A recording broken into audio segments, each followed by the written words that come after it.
안녕하십니까. 앞에서 시간을 좀 뺏어 먹어가지고 제가 도저히 못 맞힌다고 하고 들어왔더니만 지금 먼저 한 방 맞았어요. 그렇죠?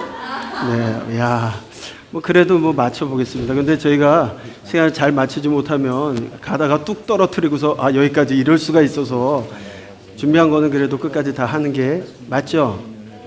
그래서 여러분 기대하시는 만큼은 좀 나갈 수도 있을 수도 있습니다. 어쨌든 예언서 개관을 아까 이종석 목사님께서 잘 해주셨는데 이제 예언서로 직접 들어가면서부터는 그 부분에 있어서의 역사적인 관계들을 좀 살펴봐야 될 필요가 있습니다. 특별히 저하고 지금 저녁 드시기 전까지는 요엘, 그 다음에 요나, 아모스, 호세아를 보게 되는데 그 시기가 주전 9세기부터 8세기까지의 이야기들이 되어지기 때문에 그 내용을 가지고 여러분과 잠깐 좀 살펴보도록 하겠습니다. 이 도표는 많이 보셨을 겁니다. 그렇죠? 이 계속해서 반복한다는 건 왜 할까요? 맞습니다. 중요하기 때문에 반복하는 겁니다. 그러니까 여러분들이 머릿속에 탁 이렇게 스캔해서 집어넣으신다면 훨씬 더 강의를 하시거나 아니면 성경 공부를 하실 때 역사적인 관계들을 이해하시기 좋으실 것입니다. 자, 북이스라엘에서 활동했던 선지자들이 있습니다. 물론 비문서 선지자들도 있고 문서 선지자들이 있습니다. 특별히 우리가 문서 선지자를 얘기할 때는 3명의 문서 선지자가 있습니다. 그렇죠? 누굽니까? 요나, 호세아, 아모스. 요나, 아모스, 호세아입니다. 근데 그 가운데서 아모스는 남유다 출신이지만 북이스라엘에서 활동하게 되었고 요나는 북이스라엘 출신이지만 어디를 향해서 나가서 외칩니까? 네, 아수를 향해서 외치게 됩니다. 그리고 호세아는 나머지 여로보암 2세 이후에 마지막 멸망할 때까지의 예언하게 되는 내용들을 보게 됩니다. 그 앞서서 활동했던 비문서 선지자가 있습니다. 엘리야와 엘리사가 있습니다. 그 내용들을 좀 살펴볼 거고요. 요엘의 시기는 요엘을 볼 때 조금 말씀을 드리겠습니다만 요엘을 포로기 전으로 보느냐 후로 보느냐 여러 가지 지금 학설들이 있습니다. 그러나 저희 하마을에서는 포로기 이전 요엘을 가장 먼저로 보고 설명을 해 나갈 겁니다. 그 이유에 대해서는 조금 이따가 설명해 드리겠습니다. 그러면 남유다에서 활동한 사람들 선지자들은 몇 명이 어떻게 있느냐? 여기가 참 쉬운 방법이 있습니다. 한번 따라해 보겠습니다. 나 미스하 이에요오 시작. 예, 다 나왔어요. 그렇죠? 나음 있죠? 그 다음에 미, 스, 하, 이, 예, 요, 요엘, 오. 다 나왔죠? 예, 이렇게 외우시면 여러분들이 북이스라엘에서 활동한 선지자, 남유다에서 활동한 선지자가 확실하게 맞아질 거고 포로 시기에는 에스겔과 다니엘이 있게 되고 그 다음에 포로 후기에는 누가 있습니까? 학개, 스가랴, 말라기가 있습니다. 그것도 저와 또 이제 내일 저녁 시간에 만나시게 될 텐데 이렇게 해서 도표를 보신다면 이해하시기가 좀 편하실 건데 그 가운데 이제 요엘서부터 살펴봐야 되는데 그렇다면 주전 9세기에 레반트 정세가 어떠한 상황이었냐? 여러분들 열왕기 상하 역대기를 통해서 이미 보았습니다만 북이스라엘의 바사 왕조, 그 다음에 오므리 왕조, 예후 왕조 통치 시기입니다. 자, 바사 또 오므리, 예후인데 특별히 오므리 때 문제가 많이 발생합니다. 그렇죠? 오므리 때 무슨 문제가 생깁니까? 결혼 관계를 통해서 이세벨이 들어오면서 거기에 뭐가 들어오냐면 바알이라는 것이 들어오게 됩니다. 그들은 바알을 하나님이라고 믿었습니다. 그래서 바알 하나님을 믿었어요. 이스라엘 백성들은 한 번도 우리가 생각하는 것처럼 우상을 섬긴 적이 없어요. 성경에서 보시게 되면 우리는 후대에 와서 그것이 우상이라고 얘기하지만 그들은 우상이라고 섬기지 않고 그것이 하나님이라고 섬겼던 겁니다. 그래서 지속적으로 말씀하시는 게 엘리야, 엘리사를 통해서도 여호와가 하나님이시다. 아니다. 니들이 믿는 바알의 하나님이 아니라 여호와께서 하나님이시다라는 걸 이야기하고 여호와께서 구원이시다라는 걸 얘기하게 됩니다. 요엘도 동일한 이야기들을 하게 될 거고요. 그런 모습들을 보게 되어지고 그런 가운데 엘리야, 엘리사의 선지자의 활동을 하게 되는 일들도 있었습니다. 이 바알 신앙이 결국 또 혼인관계를 통해서 남유다까지 누가 오게 됩니까? 아달랴가 와가지고 아달랴가 또 여자로서 왕이 되어집니다. 나중에 그 역사적 사실을 아실 텐데 그러면서부터 바알 신앙이 남유다에까지 들어오게 됩니다. 그래서 하나님께서 바알 신앙에 대한 심판자로 세우신 분들이 있습니다. 북이스라엘에서는 엘리야와 엘리사가 활동했고요. 그 다음에 아람에서는 누가 있습니까? 아람의 하사엘. 그리고 특별히 오므리 왕조를 심판하기 위해서 누구를 세웁니까? 북이스라엘의 왕 예후를 세우게 됩니다. 그러니까 예후에게 죽을 것인데 예후의 칼을 피한 사람은 누구에게? 아람의 하사엘에게 당하게 될 거다. 그리고 남유다에서는 누구를 세워서 활동하냐? 제사장 여호야다를, 또 요시야를, 그 다음에 누구예요? 요엘을 통해서 얘기하게 되어지는 부분이 있습니다. 그 다음에 8세기로 내려가게 되면 남유다는 8대 요아스에서 13대 히스기야 통치 시기가 되고, 그 다음에 북이스라엘은 여호아하스에서부터 19대 호세아 통치 시기까지 이야기되어지게 됩니다. 남유다는 10대 우시야 왕과 또 북이스라엘의 13대 여로보암 2세 때에는 여러분들이 성경 가운데 봤던 것처럼 다시 한번 붕의 시기를 갖게 됩니다. 그래서 빼앗겼던 영토들도 회복되어지게 되고 그런 일들도 있었고 국력이 굉장히 많이 회복되어지는데, 사실 그때 회복되어졌던 국력이 얼마 지나지 않아서 또 다 빼앗기고 수탈당하고 그렇게 되어지는 모습들도 보게 될 겁니다. 그러다 보니까 그 시기에 새로운 제국이 하나가 나타나게 되는데, 아람이 늘 북이스라엘과 남유다, 아람이 괴롭히었던 과거에서 이제는 새로운 제국이 하나 들어서게 됩니다. 아수르입니다. 그래서 우리가 아수르, 그리고 아수르가 등극하면서부터는 적대 국가였던 나라들도 아수르가 강하기 때문에 연합하게 되어지고, 그래가지고 아수르를 대항하는 반아수르 동맹이 등장하는 시기이기도 합니다. 국제정세로 보게 되면 먼저 9세기의 레반트의 모든 전쟁은 어디서부터 오게 됩니까? 북쪽의 위협에서부터 오게 됩니다. 초기에는 대적자가 누구였습니까? 좀 전에 말씀드린 것처럼 아람이었습니다. 그래서 북이스라엘을 괴롭혔던 나라는 아람과 지속적인 전쟁을 하게 되어집니다. 그리고 나서 아수르가 등극하게 되면서는 아수르 나시르팔 2세와 살마네셀 3세의 등장으로서 레반트 지역에 위기감이 오게 되어지고, 그 사람들로 인해서 레반트 지역의 다른 나라들이 같이 함께 세력을 이렇게 키워나가는 시기이기도 했었습니다. 그러나 결과적으로는 레반트 지역의 군사적인 침공이 되어지고 살마네셀에 의해서 조공을 바쳐야 되는 그런 상황까지 가게 되어집니다.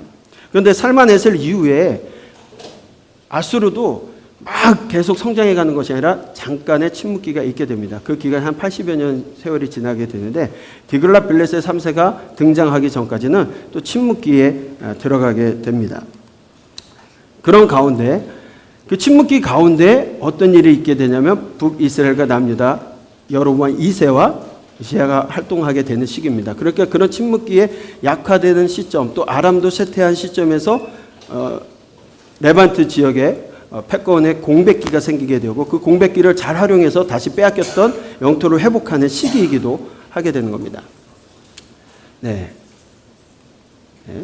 아수르의 모습을 보게 되면, 우리가 사진을 보게 되면 이렇게 크게 차지하게 되는 내용이 나오게 되는데, 이거는 7세기까지 이야기입니다. 처음에 아수르는요, 그렇게 큰 나라는 아니었지만 제국으로서 발버둥해 나가려고 하게 되는데, 이 아수르가 이 지리학적으로 보게 되면 인접 국가들이 어떻게 되냐면 아수르 옆에 바벨론이 있고, 그 다음에 아주 셌던 아람이 있게 되고요. 그리고 나서 이렇게 북쪽에서는 또 북쪽에는 우라르트라든가 아직도 정복되지 않은 나라들이 있었기 때문에 지속적으로 어려움을 겪고 있었습니다. 그래서 아수르가 당면했던 문제는 뭐냐면, 북쪽에서 들어오는 말이라든가 철 같은 것들을 수입하는 무역로라든가 이런 것들을 갖고 있어야 되는데, 그쪽에는 우라르트라는 어떤 산족이 있었기 때문에 그 사람들을 정복해야 되는 필요한 이유가 있었습니다. 또 옆으로는 바벨론이 있었고, 또 지중해 이쪽은 여러분들이 잘 아시다시피 이 길이 어떤 길이죠? 예전에 비옥한 초승달이라고 해가지고 무역로가 있었던 길입니다. 그러니까 이 길을 차지하게 되면 무역로를 차지하게 되는 거고, 지중해로도 자연스럽게 나갈 수 있고, 애국가도 무역할 수 있고, 여러 나라로 뻗어 나갈 수 있는 길입니다. 그런데 이곳에 누가 차지하고 있냐면 아람이라는 나라가 차지하고 있어요. 이 무역로 가운데 아람이 차지하고 있는 곳이 어떤 길이 있냐면, 여러분들이 이스라엘에 대한 길을 여러 가지 얘기할 때 해안길을 얘기하고 왕의 대로 얘기하고 그 다음에 족장길도 얘기하게 되는데, 왕의 대로 같은 경우에는 아람, 모압 이렇게 쭉 해서 왕들이 있는 그 대로라 이 얘기를 하는 겁니다. 그쪽으로 갈 수 있는 길이 아람이 차지하고 있었어요. 그러니까 거기를 점령하게 된다면 결국 지중해로 나갈 수 있는 길도 되어지게 되고 무역로를 통해서 부가 들어올 수 있는 충분한 이유가 되었기 때문에 아수르는 계속해서 뻗어나가려고 하는 정책을 쓰게 됩니다. 또 하나는 말과 어떤 자기들의 말이라든가 철기를 들여올 수 있는 그런 일들을 할 수 있어야 되기 때문에 이쪽과도 계속적인 문제가 될 수 있고요. 그 다음에 바벨론이라는 것도 한 곳을 딱 이렇게 세 나라들이 다 겹쳐져 있었기 때문에 조금은 더 뭐가 필요했습니까? 완충지대가 있어야 됐습니다. 그래서 그런 목적을 가지고서 그들이 당면한 문제를 해결해 나가려고 하는데 거기에 또 하나가 있습니다. 아수르에는 아수르의 왕을 주신이라고 생각을 했습니다. 그러니까 아수르가 강하다라는 걸 보여주기 위해서는 결국 신이 강해야 되는데 그 신이 강한 게 무엇으로 표출하느냐? 정복 전쟁을 통해서 우리의 신이 강하다라는 걸 보여주기 때문에 아수르는 어떻게 더 정복 전쟁을 할 수밖에 없는 상황에 있었다라는 겁니다. 나중에 보시게 되면 여러분들 이 빨간색이 우리가 알게 되는 구색이 디글라 빌레셋 3세 때의 이야기가 되고요. 그 다음에 나중에 더 크게 확장되어진 녹색이 에살핫돈 때에 차지하게 되는 영토입니다. 확장되어지고 그 다음에 가장 최전성기 마지막에 전성기가 아수르 반입할 때에 애국까지 이렇게 다 먹게 되는 상황이 되어집니다. 그래서 아수르 제국이 그렇게 크게 차지하게 되는 거 우리가 지도를 통해서 그림을 보게 되면 아수르가 전체 가졌을 때의 모습이다라고 볼 수가 있을 겁니다. 간단하게 이제 아수르 왕들에 대한 이야기를 잠깐 한다면 아수르 나시르팔 2세 때의 이야기가 되어집니다. 그 다음에 우리가 성경에서 보게 되는 사람이 누구냐면 살마네셀 3세입니다. 살마네셀 3세가 카르카르 전투에서 이 연합군 레반트 지역의 연합군들을 이기게 되어지는 일들이 있었고요. 아합을 비롯한 그 사람들과 싸워서 이기게 되어졌고 나중에 어떻게 되어졌냐면 기원전 841년에 이스라엘 왕 예후로부터 조공을 받았다라는 그런 내용도 있어지게 되어집니다. 그러니까 여러분들 아수르라는 나라가 북이스라엘을 전쟁해서 또 차지하게 되고 조공도 받고 그런 상황 속에서 계속해서 이제 아람이 아닌 이스라엘의 대적 국가는 어느 나라가 되는 겁니까? 아수르가 되는 겁니다. 아수르. 그런 시점에 예언하게 되는 사람이 하나 있죠. 누굽니까? 아수르를 향해서 예언하는 사람. 요나. 이런 감정이 좋겠어요? 안 좋겠어요? 안 좋죠. 여러분들 맨날 수탈당하고 우리 거 뺏어갔던 나라들을 그 나라에 가서 하나님께서 심판할 거다. 그 얘기를 전하라고 하는데 요나 같은 경우는 민족주의자였거든요. 잘 나가는 그 시점에 그 나라에 가서 굳이 그렇게 얘기하고 싶었을까요? 아닐 겁니다. 그래서 처음에 거부하는 모습들도 보게 되어집니다. 어쨌든 살마네셀 3세 때에 조금 더 강대국이 되어져 가고 제국의 모습을 만들어 갔는데 안타깝게도 살마네셀 3세 이후에는 그 안에 이제 왕의 문제라든가 또 반란들도 있어지게 되고 또 여러 가지 일들로 인해서 쇠퇴하는 모습을 잠깐 침체기의 모습을 보이게 됩니다. 그렇지만 아단나다리 3세 때에는 아람으로부터 이스라엘을 도와주는 구원자라고 얘기하는 열왕기하 13장 5절에서 나오는 구원자가 바로 아단나다리 3세로 보여지게 되는데 그렇게 해서 또 해방을 시켜주는 이유들도 있었습니다. 결국은 누가 나올 때까지 디글랏빌레셋 3세가 나올 때까지는 조금 침체의 기간을 가졌지만 디글랏빌레셋 3세가 우라르트를 다스리고 중앙 집권을 하면서 굉장히 많은 영토를 확장하게 되어지는 시기이기도 했습니다. 또 때로는 바벨론까지도 정복하는 일들이 있었고 시리아 에브라임 4차 남북전쟁 때 유다의 아하스가 결국은 베가와 르신이 연합 전선에 참여하지 않는다는 이유로 남유다를 침공했을 때 디글랏빌레셋 3세에게 편지를 써가지고 우리를 도와달라. 그래서 결국은 디글랏빌레셋 3세가 와서 아람을 정복해버리는 기원전 732년에 아람을 정복해버리는 일이 있었습니다. 결국 그렇게 돼서 남유다도 북이스라엘도 영토를 많이 빼앗기게 되고 남유다도 아수르의 속국이 되어지는 그런 상황으로 가게 되어집니다. 결국 살마네셀 5세를 거쳐서 사르곤 2세 때에 살마네셀 5세 때에 3년간 포위하게 되고 사르곤 2세가 북이스라엘을 정복하는 기원전 722년에 북이스라엘을 멸망하는 사건들이 있게 되어집니다. 거기서 끝나는 것이 아니라 아수르는 더욱더 확대되어서 사네립, 그 다음에 에살핫돈, 아수르 반입할 때 최대 번성기를 이루게 되는 모습들을 보게 되어집니다. 그런데 북이스라엘의 여로보암과 남유다의 우시아 때는 그런 침체기에 그 틈을 타서 영토를 확장하게 되는데 그 영토의 모습이 이만큼 차지하고 있다는 겁니다. 남유다가 그다음에 북이스라엘. 결국 솔로몬 때 하나님께서 허락하셨던 영토를 거의 차지하게 되는, 여기 영토를 차지하게 되면서는 결국 어떤 일들이 생기냐면 무역로를 또 차지하게 되고 그 무역로를 통해서 가당한 세금과 부가 축적되어질 수 있는 그런 일들이 되어졌다라는 겁니다. 네. 이거는 조금 이따 또 한번 살펴보면서 보도록 하겠습니다. 그냥 하나 더 여기서 보고 넘어간다면, 여러분 봉신국과 속주의 좀 차이를 아시었으면 좋겠습니다. 봉신국이 되면 통치자는 봉신국과 왕 그대로 왕속을 유지하게 됩니다. 그러나 자치권도 유지합니다. 토지 영토도 그 나라 그냥 토지대로 놔두지만 뭘 해야 됩니까? 조공을 바쳐야 됩니다.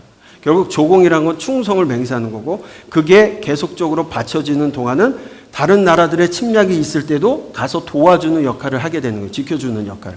그러나 그 조공을 바치지 않고 충성도가 떨어지면 가서 아예 점령해버리는 경우가 있습니다. 그때는 속주가 되어집니다. 속주가 되어지면 그때의 왕은 없어집니다. 그리고 총독을 파견하게 되고 왕권이 단절됐기 때문에 자치권도 얻게 되고 제국의 영토가 편입이 되어서 그 나라 영토로 다시 편입되어서 새로운 이름을 갖게 되는 것도 있습니다. 이런 모습들을 여러분들 주전 9세기, 8세기의 역사 개관을 통해서 좀 살펴보시면서 우리 요엘서로 들어가도록 하겠습니다.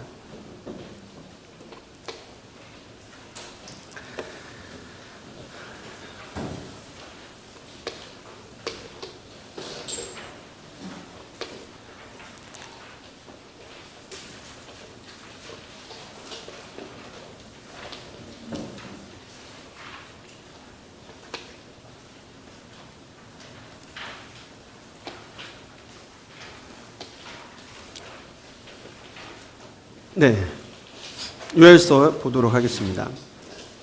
자, 요엘서 우리가 그 앞에 여러분들 전체 보기에도 나오지만 한 단어로 표시하는 내용들이 있습니다. 한 문장으로 표시할 때 요엘 그러면 이 내용이 뭐죠? 진실로 여호와께 돌아오는 자를 용서하시고 구원하시는 하나님.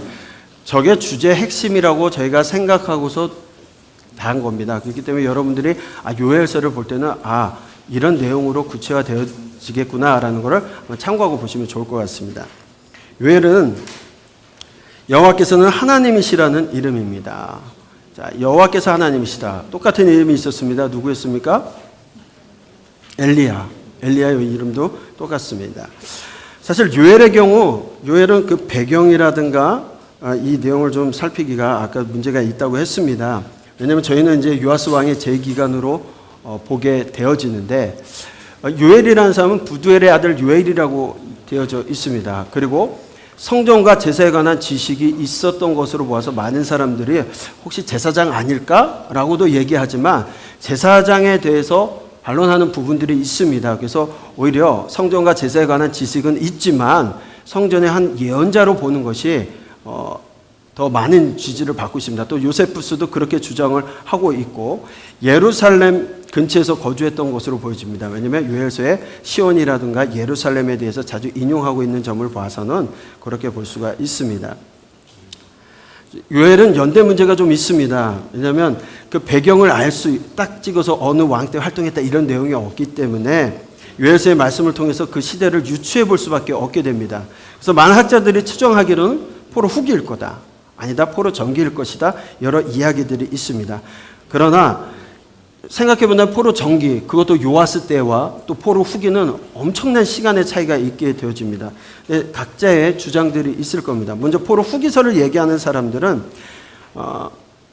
요엘서 당시 주변국이었던 바벨론이나 아수르에 관한 언급이 없다. 강대국에 대한 것이 없기 때문에 아마 그 나라 아수르, 바벨론도 패망한 이후에 다시 귀한 공동체 이후의 이야기가 아니겠냐라고 주장을 하는 겁니다.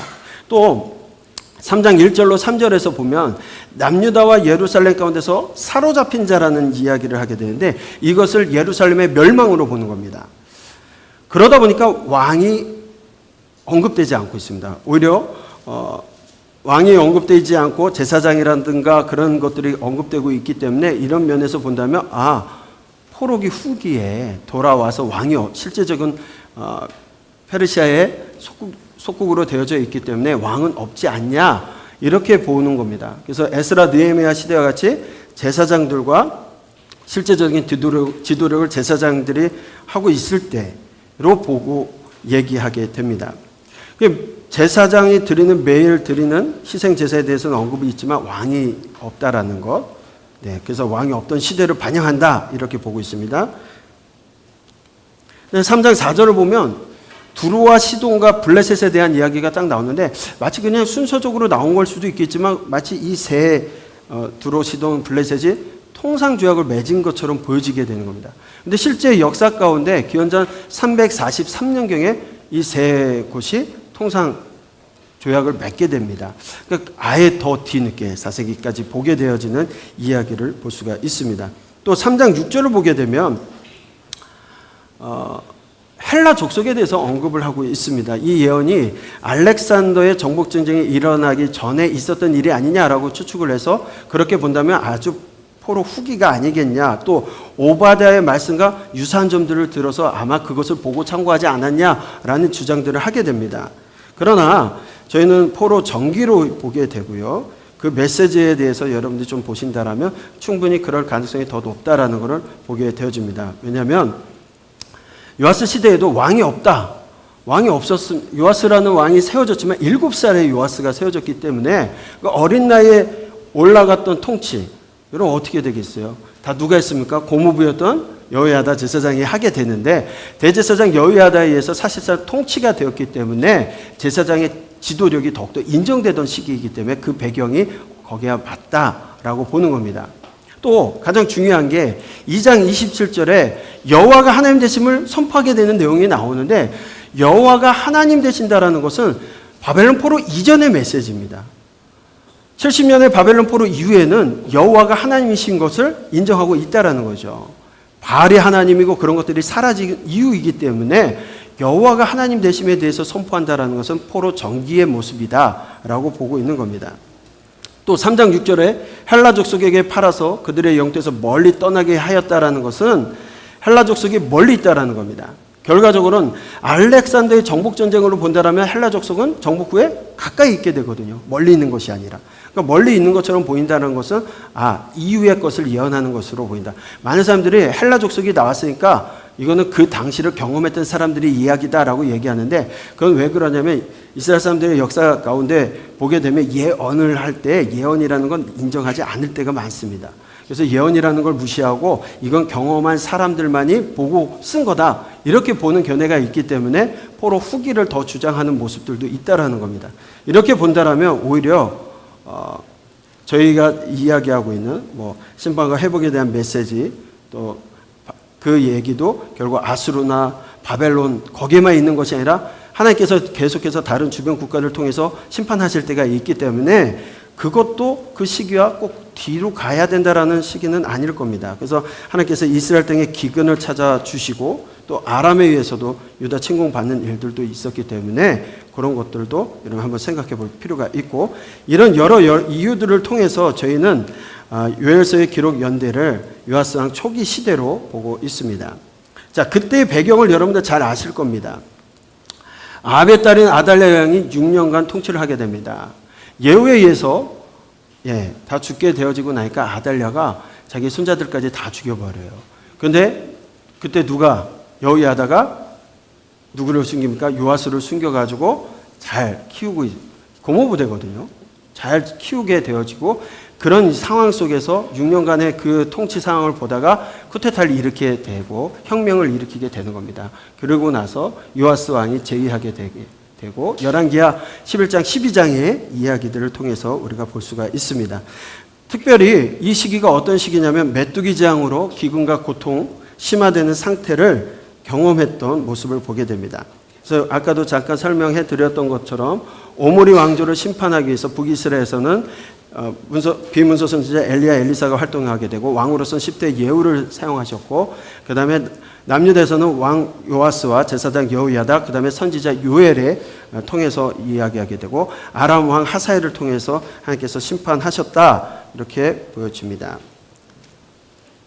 네, 그렇게 된다면 기록 연대는 기원전 835년경으로 우리가 볼 수가 있습니다. 기록 목적 같이 한번 읽겠습니다. 시작.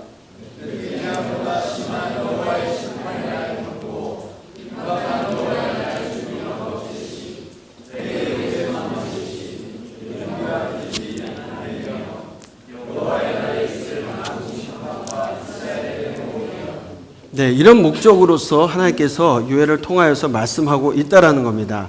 먼저 요엘은 세 장으로 이루어져 있습니다. 여러분들 요엘을 갖다가 강의할 때 이거를 몇 분 해야 될까요? 읽어도 한 5분, 10분이면 읽게 되는데 강의하면요 이거를 한 30분, 40분 하게 된다면 큰 문제가 있는데 한번 그 기적을 한번 경험하게 될 겁니다. 자, 아니고요. 빨리 끝낼 겁니다. 자, 요엘서는 세 장으로 이루어져 있습니다. 왜 세 장이냐? 요엘의 이름의 뜻이 뭐였습니까?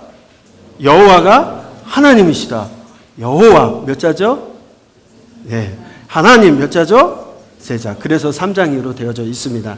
어처구니 없지만 여러분 기억하시기엔 참 좋습니다. 어떤 분은 또 따지실 거예요. 아, 여호와 말고 야훼는 그러지 마시고요. 그냥 애우기 쉽게 세 장으로 되어져 있다. 그렇게 좀 보시면 좋을 것 같습니다. 그 세 장 가운데 크게 두 부분으로 나눠서 우리가 설명할 수가 있을 겁니다. 크게 보기에 첫 번째는 1장 1절부터 2장 17절까지 이스라엘에 대한 심판과 회개를 촉구하고 있습니다.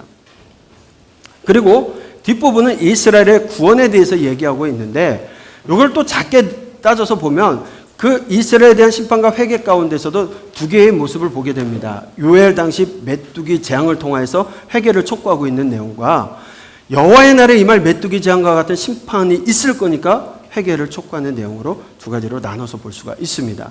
또 이스라엘의 구원 뒷부분에 2장 18절부터 3장 21절까지의 내용을 보게 되면 요엘 당시에 회복할 여호와의 백성들에 대한 이야기를 하게 되고 그 다음에 뒷부분을 또 보게 되면 여호와의 날에 회복될 여호와의 백성들에 대한 이야기를 하게 되는 것으로서 우리가 크게 두 부분으로 나눠서 볼 수 있고 작게 보기는 네 부분으로 나눠서 볼 수가 있습니다.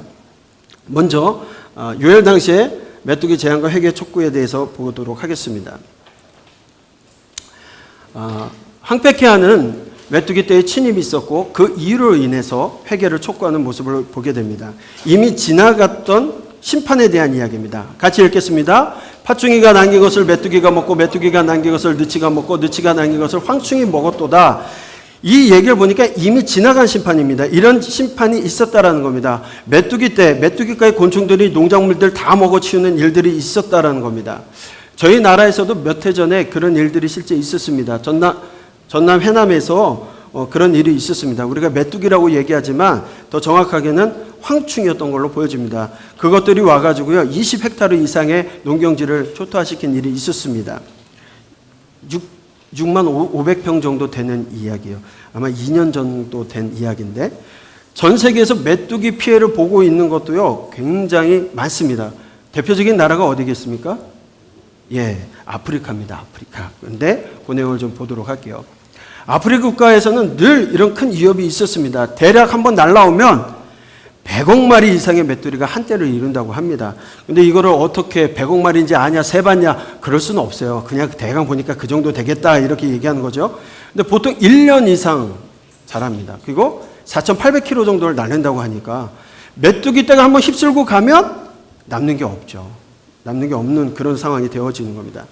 자, 이 그림은 호주에서, 호주의 사진 기자가 이렇게 찍었던 내용인데 저희가 이렇게 왜 요 내용을 쓰냐면 요 사진은 저희가 메뚜기 사진을 인터넷에서 여러 가지를 갖고 올 수 있지만 그게 다 저작권이 있잖아요. 그래서 저작권을 피해갈 수 있는 방법은 예, 요 내용을 이렇게 딱 출처를 적으면 된다고 하더라고요. 그래서 출처 적었습니다. 나머지 모든 저희의 사진이라든가 그림은 저희가 다 만든 거기 때문에 괜찮은데 이런 사진은 아직 메뚜기 재앙을 찍어본 적이 없어서 이해하시고 한번 참고하시면 좋을 것 같아요. 이런 모습이었을 것이다. 네, 메뚜기 떼가 단 하루 만에 먹는 게 4만 명의 사람들이 한 해 동안 먹을 수 있는 양을 먹는다고 하는 겁니다. 어마어마한 겁니다. 그 가운데 1958년에 이디오피아에서 실질적으로 메뚜기 떼가 16만 7천 톤의 곡물을 먹어치웠는데 이게 100만 명 이상이 한 해 동안 충분히 먹을 수 있는 곡물이었다라고 얘기를 합니다.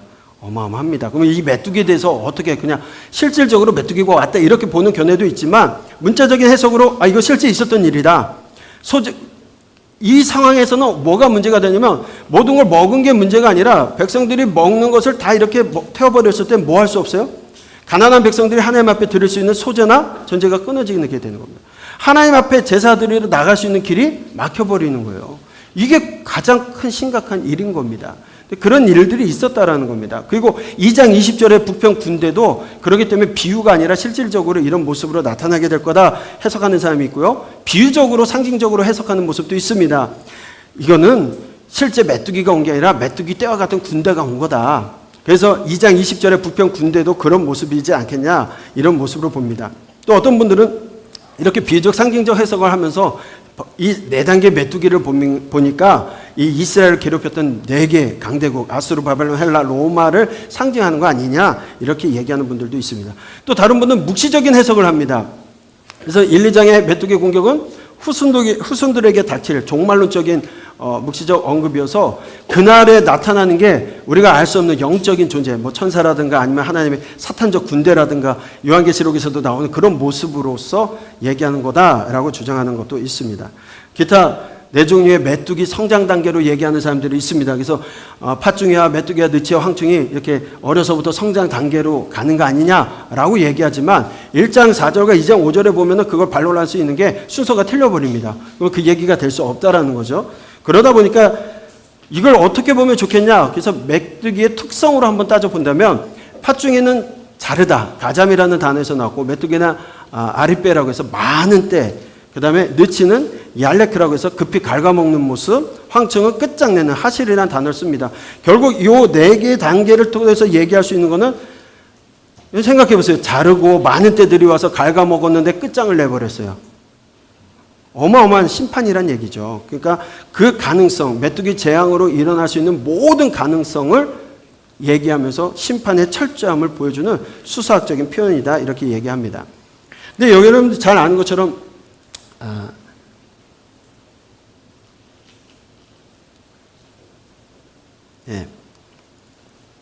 메뚜기가 먹어 치우는 것도 문제지만 하나님 앞에 드릴 수 있는 제사나 이런 것들이 끊어져 버렸다는 게 더 큰 문제가 되어집니다. 그래서 하나님 회개를 촉구하게 되는데 이때 여호와의 날에 대한 이야기가 나옵니다.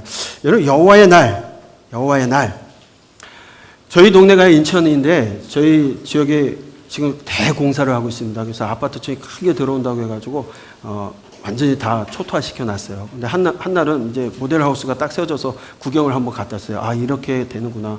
근데 그날 갔다 오고 나서 얼마 지나지 않아서 그 마당에 아스팔트가 쫙 깔리는 거예요. 그리고 뭔가 이렇게 딱 세워져요, 자꾸. 모델하우스는 따로 있는데 뭐가 저렇게 세워질까? 세워지는 모습을 보니까 위에 가림막을 다 치우고요. 그래서 이게 뭐지? 얼마 지나니까 막 경찰들이 쫙 배치가 되는 거예요. 몇 시간 지나니까 모든 걸 통제하는 거예요. 웬일이래? 그리고 났더니 대통령이 오더라고요. 그리고 나서 대통령이 오기 전까지 그 한 달 준비했거든요. 대통령 20분인가 1시간도 안 돼서 가시고 나서 그게 철거해 버리더라고요.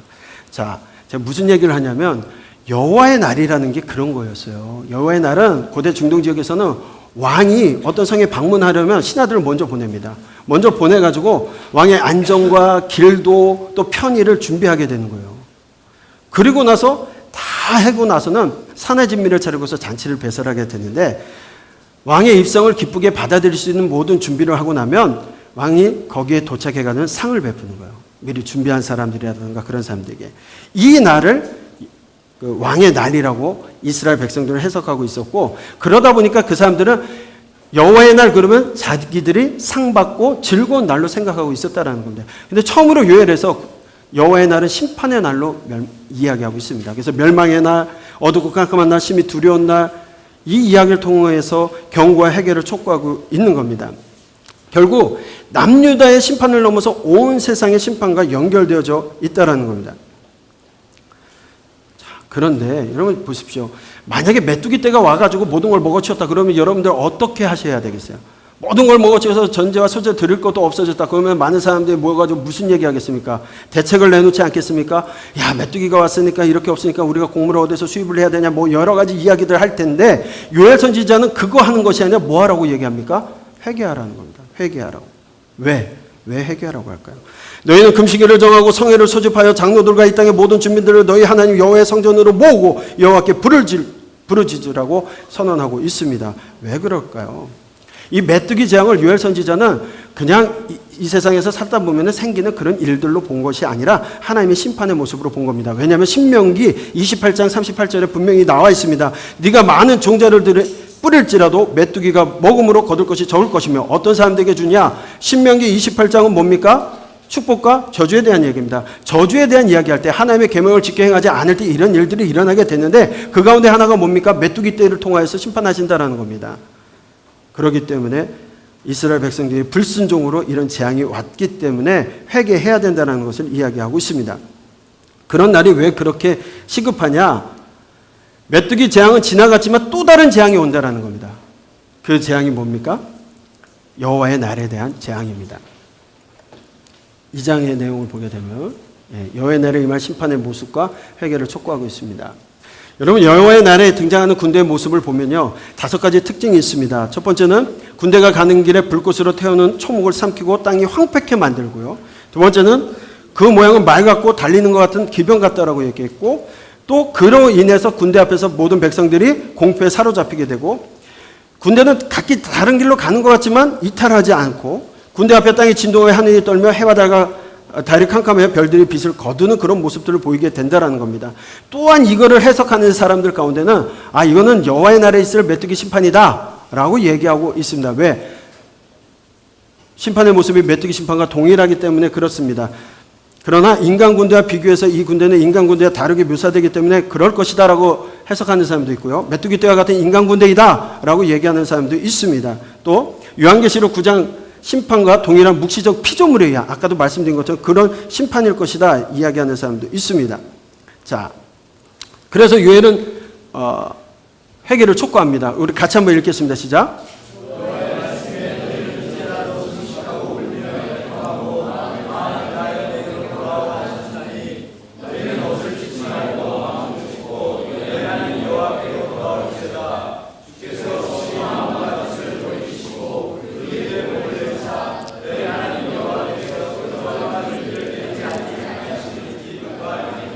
네, 너희는 이제라도 금식하고 울며 애통하고 마음을 다하여서 돌아오라는 겁니다. 하나님께 돌아오라는 겁니다.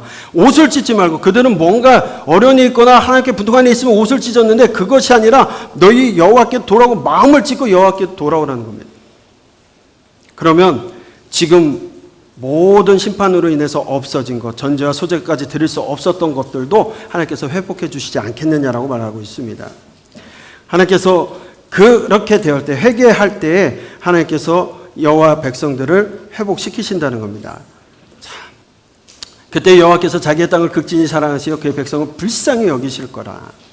자, 시온의 자녀들아, 너희는 너희 하나님 여호와로 말미암아 기뻐하며 즐거워할지어다. 그가 너희를 위하여 비를 내리시되 이른 비를 너희에게 적당하게 주시리니 이른 비와 늦은 비가 예전과 같을 것이라. 자, 이른 비와 늦은 비는 굉장히 중요한 부분입니다. 왜 그러냐면 이른 비는 10월 말에 또 11월 초에 내리게 되는 비입니다. 이 시기가 파종하는 시기입니다. 저희하고의 달력을 좀 다르게 생각하셔야 되는데 파종하는 겁니다. 그러니까 파종 전에 땅이 좀 물러줘야 파종할 수 있게 되는데, 이른 비가 늦게 내면 곡식 파종하는데 어려움이 생깁니다. 늦은 비는 봄비로서 3, 4월에 내립니다. 이 곡식을 수확하기 직전에 비가 내려서 곡식이 더 풍성해지게끔 만드는 역할을 하게 되는데, 이게 조금이라도 늦거나 빠르면 문제가 됩니다. 그래서 성경에서는 이른 비와 늦은 비를 하나님의 심판과 관련해서 이야기하고 있고, 또 이른 비와 늦은 비를 적당한 때에 내리는 건 하나님의 복이라고 여겨졌습니다. 그런데 잘 보십시오. 이들을 왜 심판받냐면 무엇을 섬겼기 때문에? 바알이 하나님인 줄 알고 섬겼기 때문입니다. 여러분, 바알이 어떤 신인지 아십니까? 폭풍의 신입니다. 농경의 신입니다. 그럼 비는 누가 내려주는 겁니까? 바알이 내려준다고 그들이 믿었기 때문에 가나안에 정착해가지고 그들이 하나님을 떠나서 그 소출이 많아지기 시작할 때 그들이 섬겼던 게 뭡니까? 바알이요, 바알. 농경의 신. 이른 비와 늦은 비를 제때 내려주면 곡식이 잘 자라고 풍성이 얻어지긴, 그렇기 때문에 바알을 하나님이라고 섬겨왔던 겁니다. 결국 자기들이 잘 먹고 잘 살기 위해서 여호와 하나님이 아닌 바알을 하나님이라고 믿고 살아갔던 그들에게 아니라는 겁니다. 누가 주신다고요? 이른 비와 늦은 비와 하나님께서 주신다는 거예요. 너희가 그렇게 믿었기 때문에 지금 가뭄을 통하여서 또는 메뚜기 떼를 통하여서 심판하셨지만 하나님께서 다시금 주시겠다라는 겁니다. 마지막 때에도 마찬가지입니다. 하나님께서 내가 내 영을 만민에게 부어주리니 너희 자녀들이 장래일을 말할 것이며 너희 늙은이는 꿈을 꾸며 너희 젊은이는 이상을 보게 될 것이다 라고 말씀합니다. 그때 내가 또 내 영을 남종과 여종에게 부어줄 것이며 하나님의 영이 임하게 됩니다. 하나님께서 임하시는데 누구에게 주느냐? 여러분들 이 모습을 한번 보면 우리가 그 찬양 가운데서도 많이 불렀던 거고 여러분 많이 들었던 내용인데 내 영을 하나님의 영을 만민에게 부어주시다. 또 너희 자녀들이 장래일을 말할 것이며 너희 늙은이도 꿈을 꾸며 너희 젊은이 이상을 볼 것이며 그때 내가 또 내 영을 남종과 여종에게 신분 차이가 있었던 사람들 종이라고 하는 사람들에게는 그런 것들이 없을 거라고 생각했던 그들에게 아니라는 거예요. 남종과 여종에게도 부어줄 것이며 또 누구든지 여호와의 이름을 부르는 자는 구원을 얻으리라. 이는 나 여호와의 말대로 시온산과 예루살렘 피할 자가 있을 것이며 남은 자 중에 나 여호와의 부름을 받을 자가 있을 것임이라 말씀하고 있습니다. 그런데 이 얘기는 그리스도의 초림으로 성취되는 것과 그리스도의 재림으로 이루어지는 두 가지 사실을 이야기하고 있습니다. 그래서 베드로의 첫 설교에서도 성령의 강림에 대해서 설명하면서 요엘 선지자의 예언이 성취되었다라고 얘기하는데 조금 차이가 있습니다. 어떤 차이가 있냐면 그 후에를 마리렐로 바꿔놨던 것 차이가 있습니다. 그러니까 요엘은 만민에게 부어주실 성령이 그 후에라는 표현을 하고 있는데 이스라엘 백성이 회개함으로 하나님께서 이른 비와 늦은 비를 주실 때 발생하는 사건으로 이해하고 있는 겁니다. 하지만 역사적으로 요엘의 예언은 오순절 성령 강림 사건을 통해서 이루어졌습니다. 여러분 잘 아시는 대로 베드로는 요엘의 예언을 이용해서 그 후에를 말세라고 표현해서 설명하고 있습니다. 그런데 여러분 보셔야 될 게 하나님께서 부어주시는 성령은 여호와의 날에 이루어질 일이라는 겁니다. 구약에서 가르치는 여호와의 날, 그 후에 후일, 말세 이거는 모두 다 하나를 표현하고 있습니다. 그런데 신약에서는 이게 한순간에 있어질 이례적 사건으로 설명하고 있지 않습니다. 여호와의 날은 예수님의 초림에서 재림의 기간을 이야기하고 있습니다. 그러니까 요한계시록에서도 우리가 보게 될 텐데 그 일, 여호와의 날, 종말, 말세 뭐 이런 이야기들이 다 언제냐면 초림으로부터 재림 사이의 이야기들 얘기하게 됩니다. 그러면 초림이라는 것은 예수님이 이 땅에 오신 것 그 사건만을 얘기하는 것이 아니라 이 땅에 탄생하셔서 죽으시고 부활하시고 승천하시고 성령 강림하시는 사건까지를 이야기하게 되고 이제 아직까지 남아있는 사건은 재림의 사건입니다. 이 재림의 사건에 무슨 일이 일어납니까? 심판이 있을 것이고 구원이 있을 것이고 새하늘과 새 땅이 이루어지는 이 모든 것이 초림부터 재림 이 사이를 여호와의 날 또 종말 이렇게 표현하고 있다라는 겁니다. 우리가 좀 전에 살펴보았던 말씀 가운데 누구든지 여호와의 이름을 부르는 자는 구원을 얻을 것이라고 얘기합니다. 자, 여러분 정말 그렇습니까? 단순히 여호와의 이름을 부르면 구원 받습니까?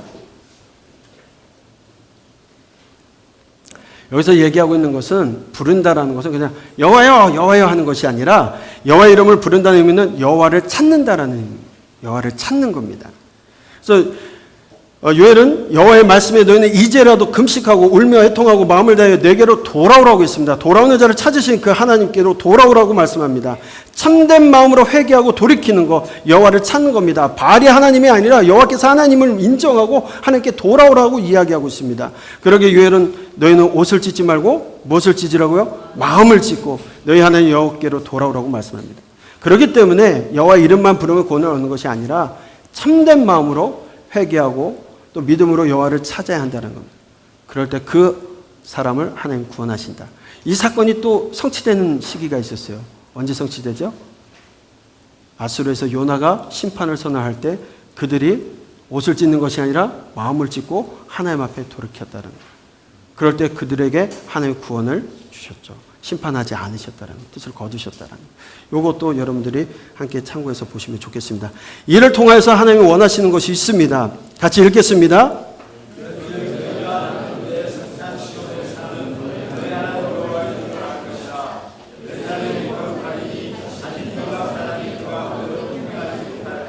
네.